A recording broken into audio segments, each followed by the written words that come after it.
You probably think medieval torture ended centuries ago. That comforting thought helps us sleep at night, doesn't it? But here's what nobody wants to admit. Some of the most brutal punishments in human history are still happening right now, in places closer than you'd imagine. Let's ease into this. We'll start with the uncomfortable stuff and gradually descend into absolute horror. Stoning has never really gone away. In 2013, a woman in Somalia was buried up to her neck in soil at a public stadium. Her crime? Being accused of adultery. 50 men gathered around her with fist-sized rocks. The execution took 11 minutes. Witnesses reported her screaming until the 4th minute, when a rock finally struck the right spot. This wasn't some isolated incident from a history book. This was a decade ago, filmed on cell phones, shared across social media before being taken down. Here's the thing about stoning. It's designed to be participatory. Everyone in the community shares the guilt, which somehow makes it feel more acceptable to those who practice it. Iran, Saudi Arabia, Sudan, and parts of Nigeria still have stoning written into their legal codes. Between 2009 and 2019, at least 43 people were confirmed stoned to death. The actual number?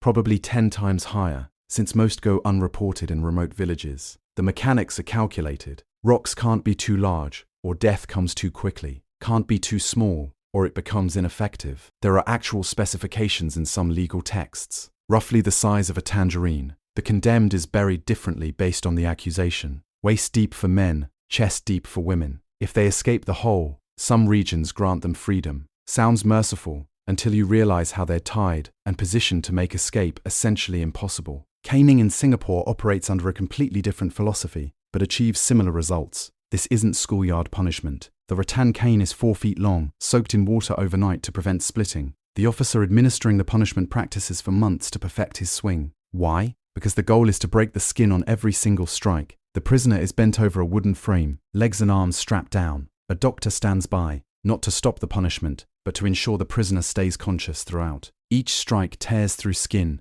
muscle, and sometimes reaches bone. 3 strikes cause most people to pass out. The maximum sentence is 24. Michael Fay, an American teenager, received 4 strokes in 1994 for vandalism. Despite international outcry and intervention from President Clinton, Singapore proceeded. Fay later described it as beyond any pain imaginable, saying the scars, both physical and mental, never truly healed. He was one of the lucky ones. Most prisoners don't have presidential attention. More than 15,000 caning sentences are carried out annually in Singapore alone. Vandalism, drug possession, overstaying a visa. The list of offences is extensive. The punishment enjoys massive public support, with surveys showing over 80% approval ratings. Clean streets apparently require brutal enforcement. But even caning seems tame compared to what's happening in North Korean labor camps right now. Eyewitness accounts from defectors paint a picture that sounds impossible in 2024. Prisoners are hung by their wrists from ceiling hooks for days, toes barely touching the ground. The position slowly dislocates shoulders. Guards occasionally spin prisoners for entertainment. Whole families disappear into these camps for the crime of one member. 3 generations of punishment. The doctrine means if your grandfather criticized the government, you're serving time for it too. Children born inside these camps don't even know another world exists. They think concrete cells and starvation rations are just normal life. One defector described watching a woman forced to drown her own baby. The infant had been crying too loudly during mandatory silence hours. Guards handed her a bucket of water and gave her a choice: drown the child or watch her entire family be executed in front of her. She chose the former. The guards called it mercy. These aren't ancient practices preserved in amber. This is happening while you're watching this video. But we're just getting started. What I'm about to tell you next makes labor camps look like summer vacation. The torture methods still used in certain detention centers around the world have evolved, becoming more psychological, more devastating, and somehow even more cruel than anything medieval executioners dreamed up. Human creativity, it turns out,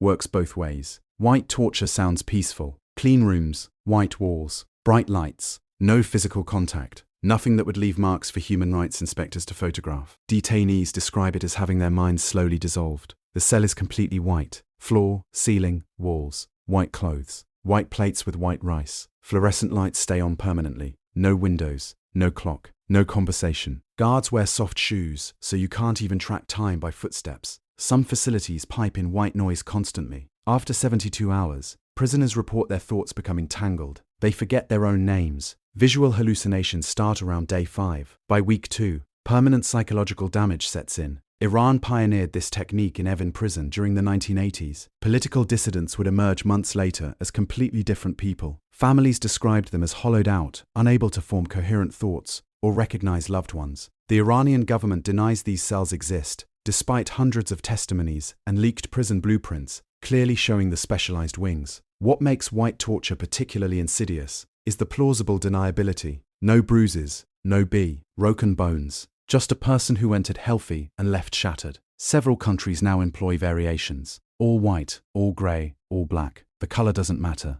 The sensory void does. Your brain, desperate for stimulation, starts manufacturing its own reality. Those realities are never pleasant. Meanwhile, certain Middle Eastern regimes have perfected a punishment they call the flying carpet. The prisoner is strapped face down to a hinged wooden board. The board bends backward, forcing the spine into an extreme arch. Imagine the worst back pain you've ever experienced, then multiply it by 1,000. The position crushes internal organs against the ribcage. Breathing becomes almost impossible. Most people pass out within minutes from the pain. That's when guards throw cold water to wake them up and start again. Sessions last hours. Survivors describe feeling their spines separating, vertebrae grinding against each other. Some never walk properly again. Human Rights Watch documented over 300 cases in Syria alone between 2011 and 2019. The actual number is certainly higher. These aren't rogue officers acting independently. This is standardized procedure, taught systematically, with specific time intervals and techniques passed down through training programs. Then there's Falanga, perhaps the most widespread torture method currently in use. The soles of the feet contain more nerve endings per square inch than almost anywhere else on the body. Beat them hard enough, and victims can't walk for months, can't run, can't escape.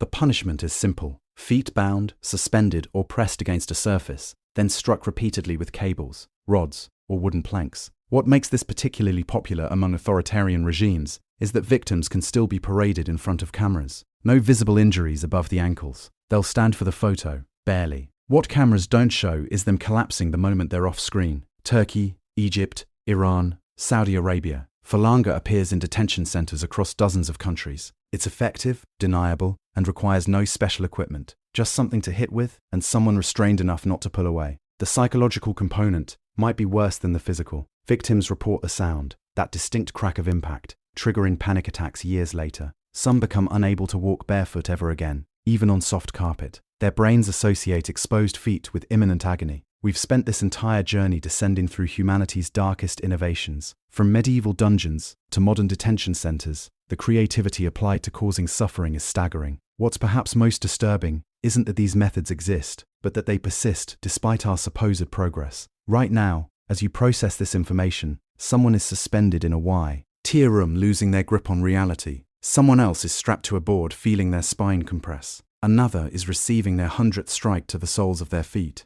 These aren't historical footnotes. They're current events, happening in facilities that officially don't exist, to people whose names we'll never know. The cruelest punishment of all might be our collective ability to know these things happen and simply continue scrolling. History won't judge these regimes kindly, but it probably won't judge our indifference much better. The reality is, awareness changes nothing for the people suffering through these punishments right now, but it changes something in us. We can't claim ignorance anymore. Every regime practicing these methods relies on the same thing, the world looking away. They count on our discomfort, our desire to believe this stuff only happens over there, to people who probably deserved it somehow. That comfortable distance we create is exactly what allows it to continue. You now carry this knowledge. What you do with it is entirely up to you.